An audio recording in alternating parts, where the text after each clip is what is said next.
I am 68 years old. I just had open heart surgery, and 3 days after I came home from the hospital, my son called me. He did not call to check on me. He called to ask me to watch his 4 children for the weekend. I said, Scott, I just had heart surgery. He said, Mom, you'll just be sitting there anyway. But here's what Scott did not know. I had already made a plan, and on Friday morning, when he walked up my porch steps and saw who was standing behind me, his face went completely white. My name is Renee Busby. I am from Knoxville, Tennessee, and this is my story. I want you to picture something. You are lying in a hospital bed. There are wires on your chest. A machine beside you is doing the job your heart almost stopped doing on its own. That was me, 3 days earlier, in the cardiac ICU at Blunt Memorial Hospital in Maryville, Tennessee. My surgeon's name was Dr. James Whitfield.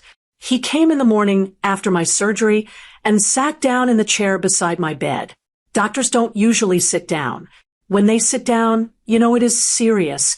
He told me I had 2 blocked arteries. He said if the woman in the grocery store had not called 911 when she did, I would not have made it to the hospital. 40 minutes. That is what he said. 40 minutes between me and not waking up at all. I had 2 stents placed during emergency surgery. I spent 3 days in the ICU, then 2 more days in a regular room.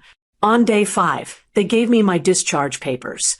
The nurse who went over the instructions with me was a young woman named Tammy.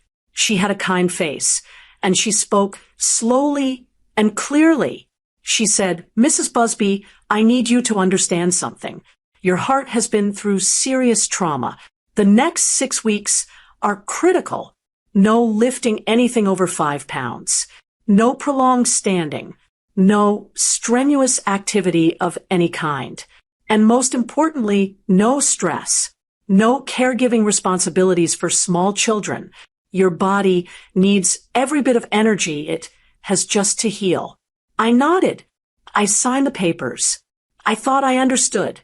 My neighbor Dorothy was waiting in the lobby to drive me home. Dorothy Haynes, 71 years old, 19 years of living next door to me.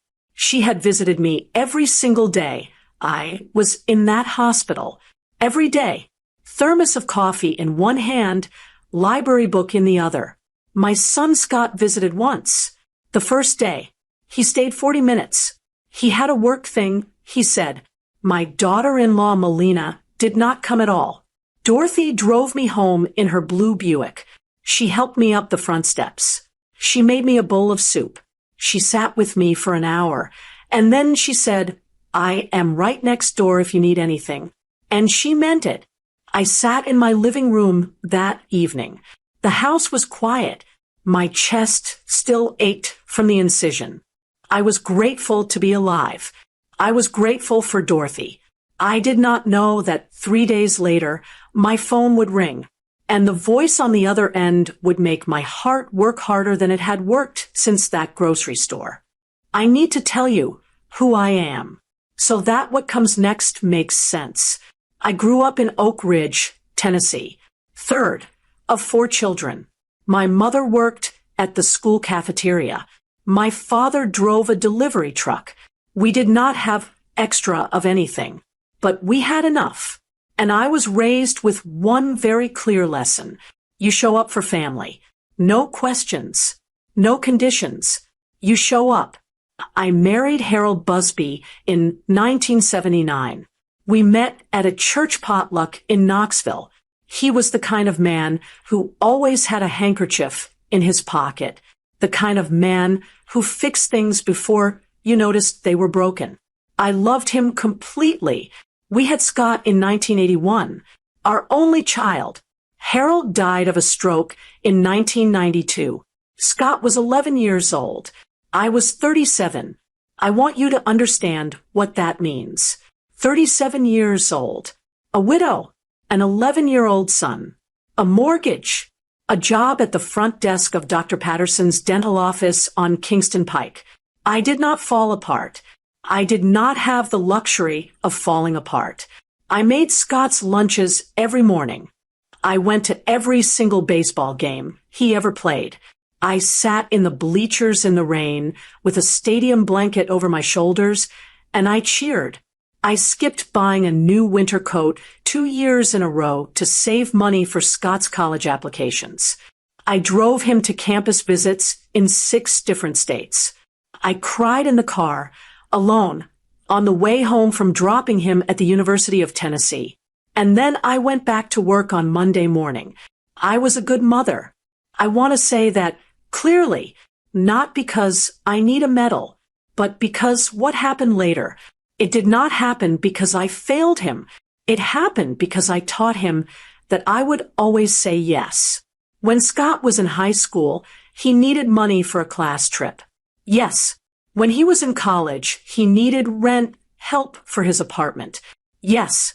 When he got his first job in Nashville and asked if I would help him move. Yes. When he married Melina and they needed someone to host Thanksgiving for 22 people. Yes. Always yes. Without stopping to ask, what about me? I am not blaming Scott entirely. I built this. I set this table. I just did not understand that yet. Scott met Melina in Nashville. He called me on a Tuesday night and said, "Mom, I met someone." I could hear it in his voice, that particular kind of happy that a mother recognizes and is grateful for.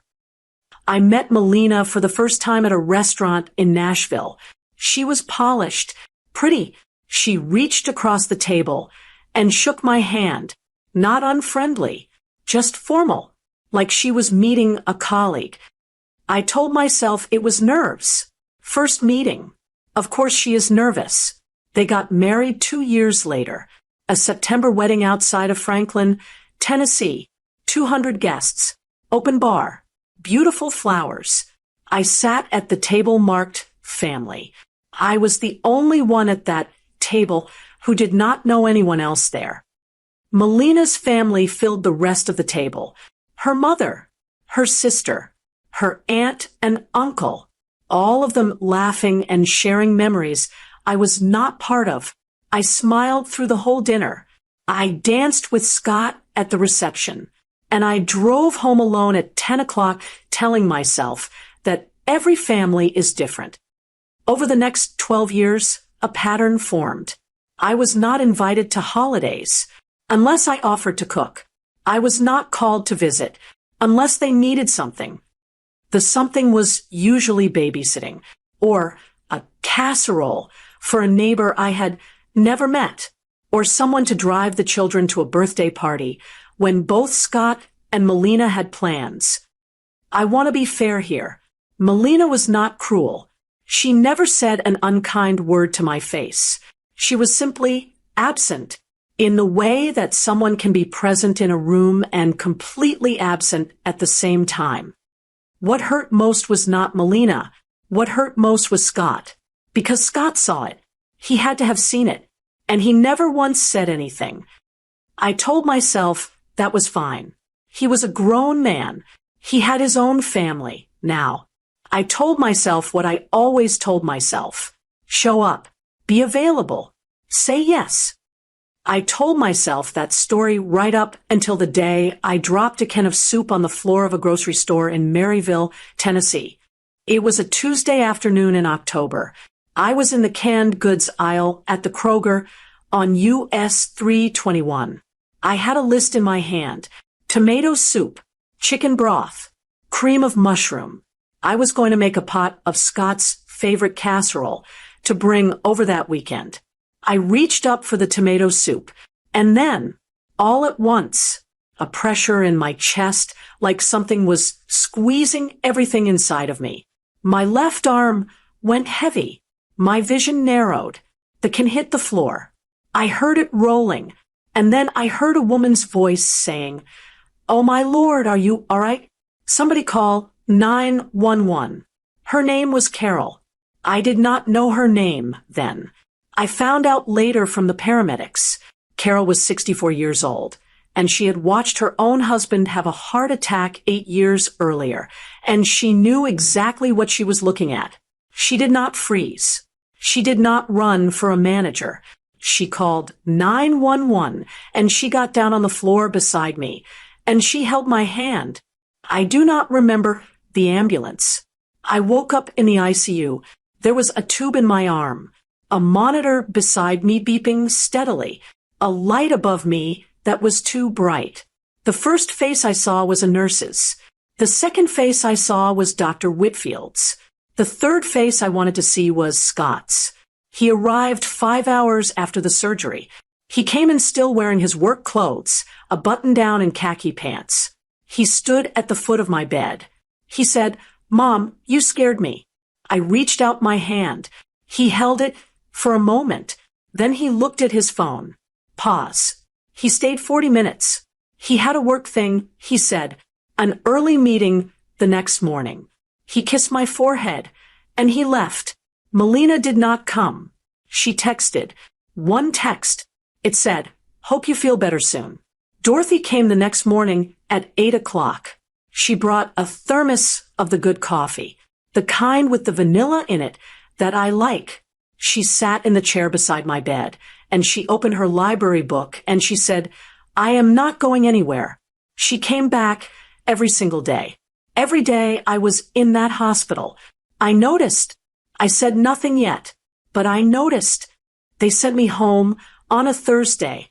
Dorothy drove me. She helped me inside. She made me eat a bowl of chicken soup before she left.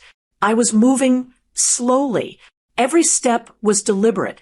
The incision on my chest was tender. I got winded walking from my bedroom to the kitchen. The discharge instructions were on my nightstand. I had read them twice. No lifting over 5 pounds. No strenuous activity. No stress. No caregiving responsibilities for small children, not for 4 to 6 weeks. Sunday morning, 3 days after coming home, I was sitting at my kitchen table, cup of decaf, the light coming through the window. It was peaceful. Pause. My phone rang. Scott. "Hey, Mom." His voice was the casual kind, not the checking on you kind. He said, "So, I need to ask you something. Melina's sister Nicole was supposed to come this weekend and watch the kids. She just called and canceled. We have that work event Friday night through Sunday, the company retreat in Gatlinburg. We already paid for it. We really need someone to take the kids. You think you could do Friday through Sunday?" I sat very still. I set down my coffee cup. I said, "Scott, I just had open heart surgery. I have been home 3 days. I know, Mom, but you'll basically just be sitting there anyway, right? It's not like I'm asking you to do anything physical. The kids are good. They mostly just watch movies on the weekend. The youngest takes a nap at 1. I said, "Scott, I cannot do that. My discharge papers say." He cut me off. "Mom, you're their grandmother. This is what grandmothers do. We have no one else to call. You're their grandmother. This is what grandmothers do.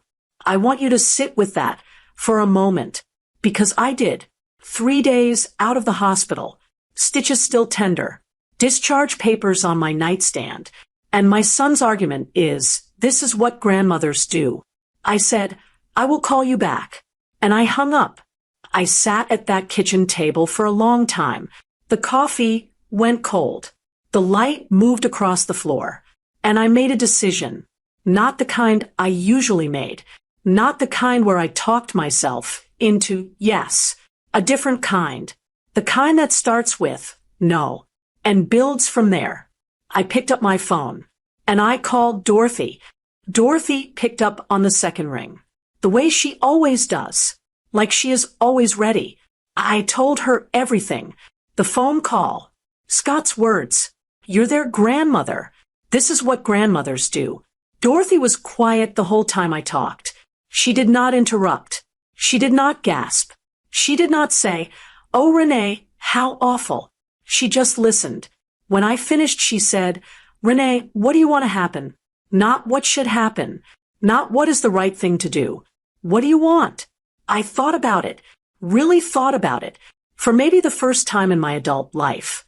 I said, "I want Scott to understand what he asked me. Not to be angry at him. Not to punish anyone. I just want him to actually understand what his mother just had done to her body, and what he just asked of that body." Dorothy was quiet for a moment. Then she said, "I think I know how to do that. Can I make a phone call?" I said, "Who are you calling?"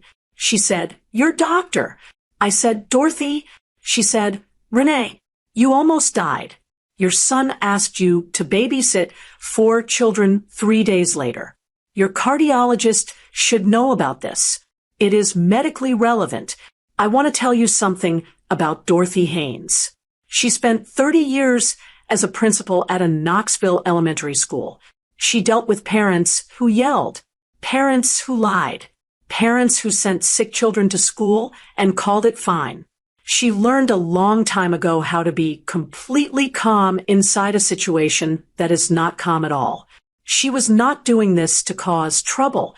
She was doing this because she understood something I was still learning. Sometimes love means making the truth visible so that no one can look away from it. I said, "Okay, Dorothy, make the call." I called Scott back that afternoon. I told him to bring the children on Friday. He said, "Great, Mom. I knew you'd come through." I said nothing to that. I just said, "I'll see you Friday." Scott pulled up at 8:45 Friday morning. A silver SUV. I watched from my front window. He did not park. He left the car running. He opened the back doors and started pulling out backpacks and a diaper bag and a folded-up stroller. The children tumbled out one at a time. Lily, 9, with Scott's dark eyes and a soccer jersey. Marcus, 7, dragging a stuffed dog on the ground behind him. Emma, 5, already arguing about something with Marcus. And baby Cole, 2 years old, balanced on Scott's hip, still half asleep. I opened the front door. I moved carefully, slowly, the way my body made me move now. Scott barely looked at me. He was reading from his phone. Cole's nap is at 1. Lily has soccer practice tomorrow at 9 at West Hills Park. There's a bag of food I packed in the blue cooler. They can mostly take care of themselves during movies. He handed Cole to me. A 2-year-old, 28 pounds. My discharge papers said nothing over 5 pounds. I shifted Cole to my side and said nothing. Scott kissed the top of Lily's head. He ruffled Marcus's hair. He got back in the SUV. He backed out of the driveway without looking back. I stood in my front doorway with 4 children around me. Cole's hands on my shirt. Emma asking if I had apple juice. Marcus already running toward the living room. Lily looking at me with the careful eyes of a child who understands more than she should. She said, "Grandma, are you okay?" 9 years old. And she asked, "My son did not." I said, "I'm fine, sweetheart. Come on inside." I set Cole down gently. I felt the pull in my chest. I breathed through it the way Nurse Tammy taught me. And then I picked up my phone. And I texted Dorothy one word. "Ready." I want to tell you what Dorothy had arranged, because this part is important. After our phone call on Sunday, Dorothy contacted my cardiologist's office at Cardiovascular Associates of East Tennessee on Paper Mill Drive in Knoxville. My cardiologist's name is Dr. Patricia Wilkerson. She has been practicing cardiology for 26 years. She is a precise woman, measured in everything she says. Not cold, precise. Dorothy left a message with the nursing staff. She explained the situation.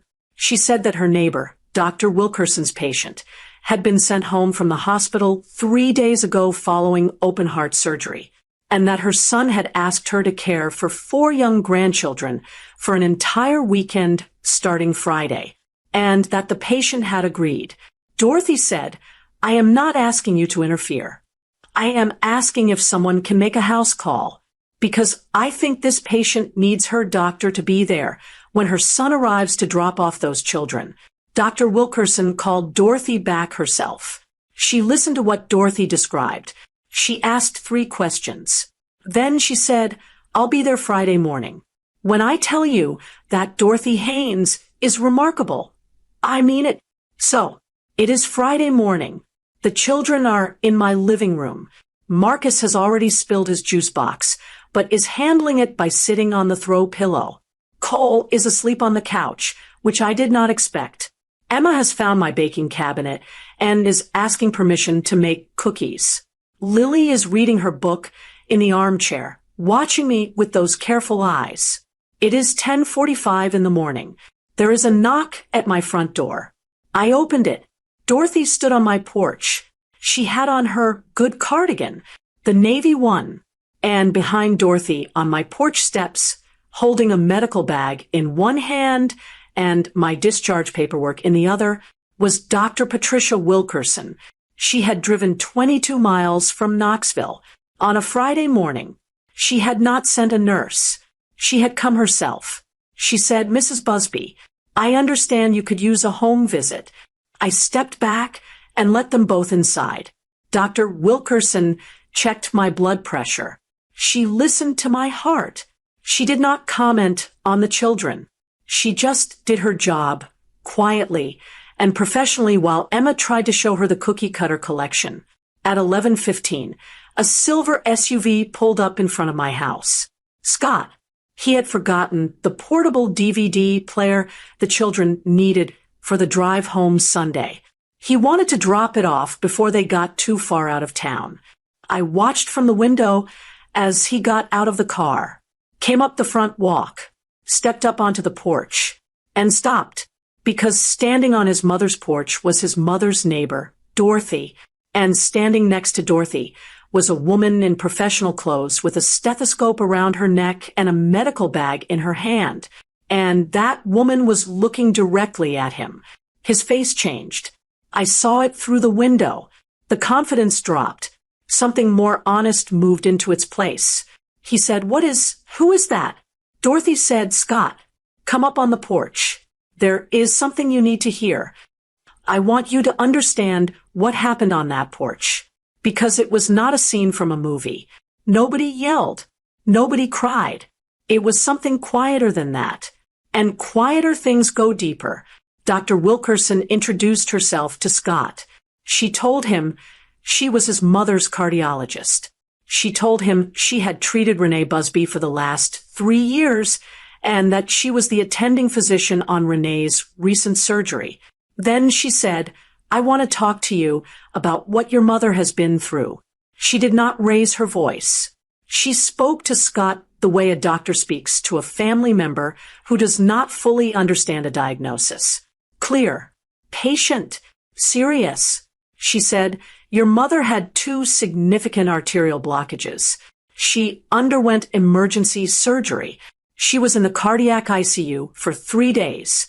The procedure she had, a double coronary stent placement, is not a minor procedure. It is a repair to the muscle that keeps her alive. We place stents inside arteries the width of a drinking straw. Those arteries need time to heal.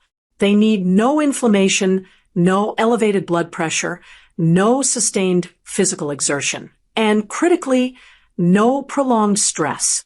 Scott stood very still. He was listening. Dr. Wilkerson held out the discharge paperwork. She pointed to a specific line. She said, "This is what we sent home with your mother 4 days ago.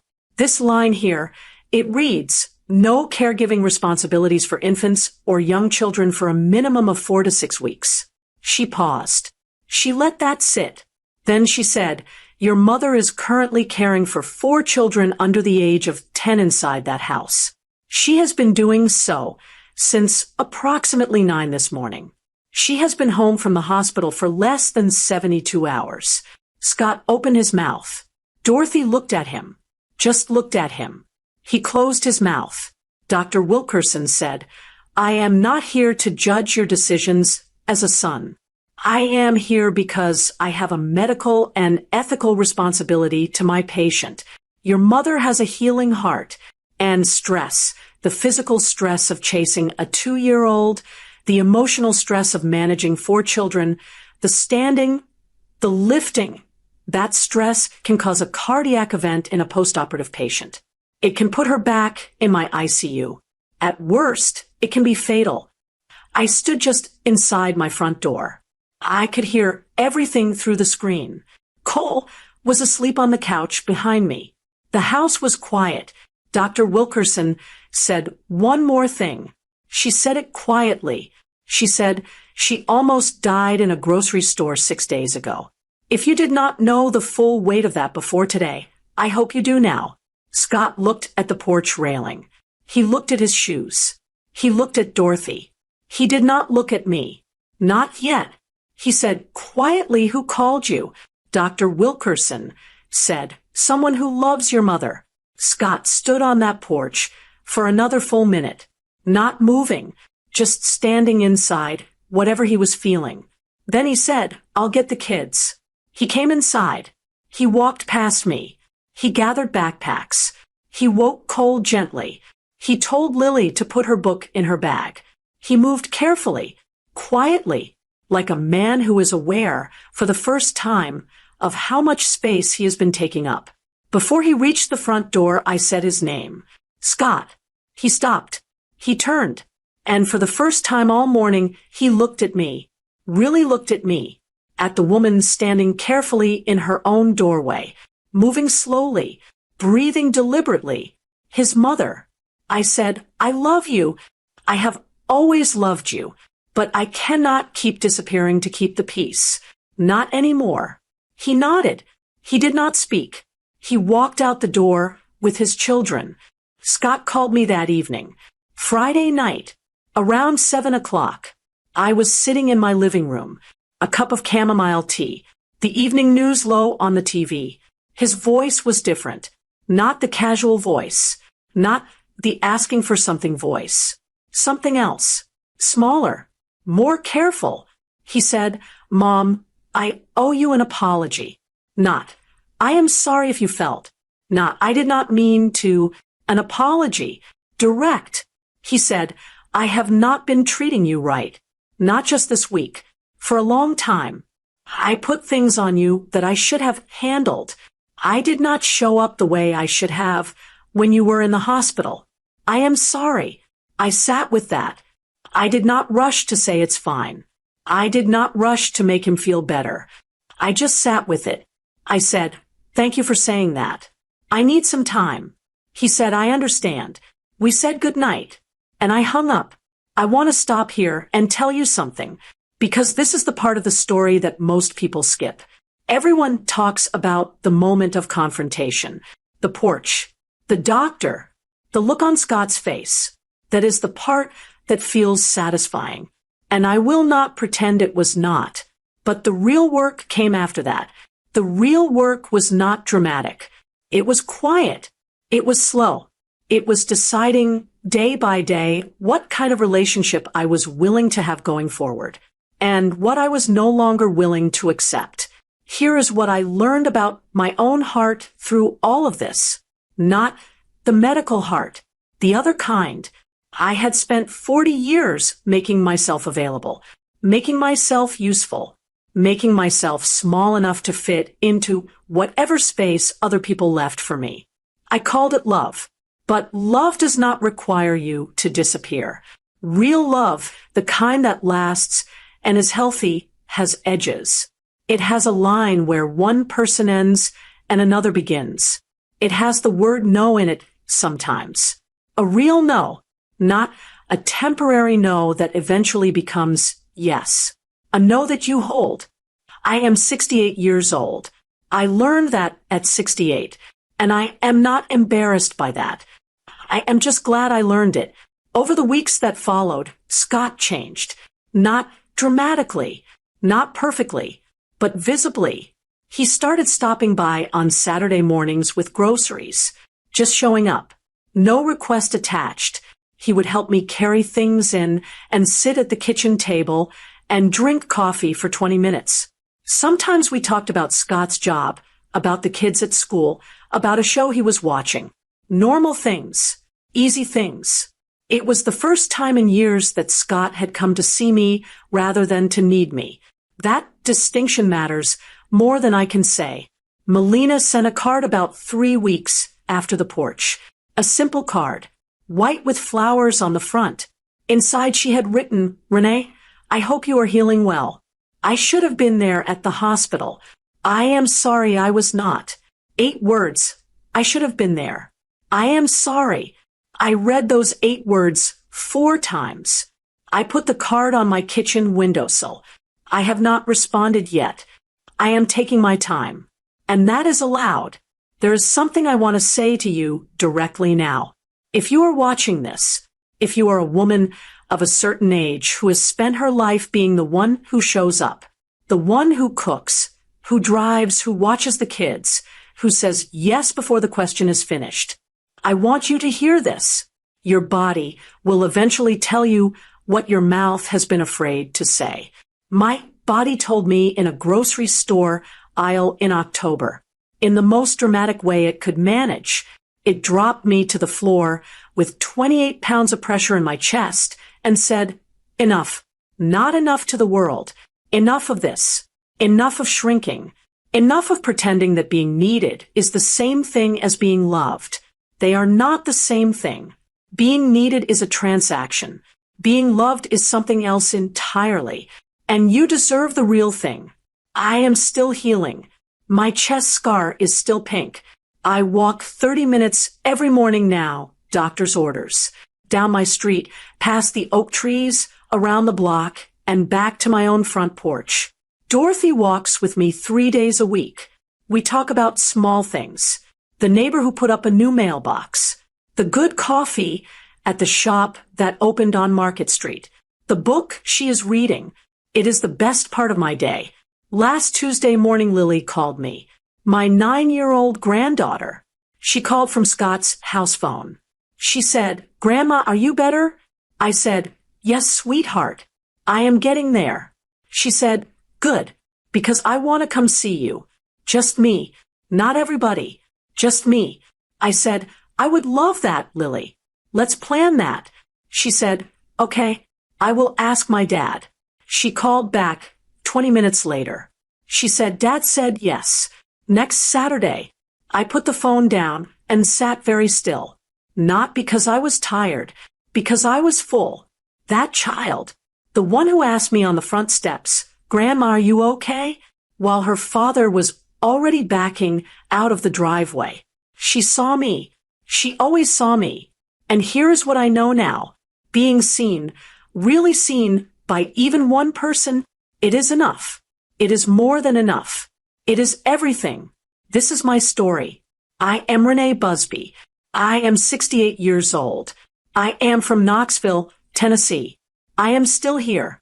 And for the first time in a very long time, I am here for myself. If you made it to the end of this story, you already know why I had to tell it. Now, I want to ask you something. Think of one time in your life when you said yes, when everything inside you was saying no. Drop it in the comments. And if this story reminded you of someone who needs to hear it, share it with her. Sometimes one story is all it takes. Subscribe if you haven't. There are more stories coming. Real women, real boundaries, and the quiet strength it takes to protect what matters.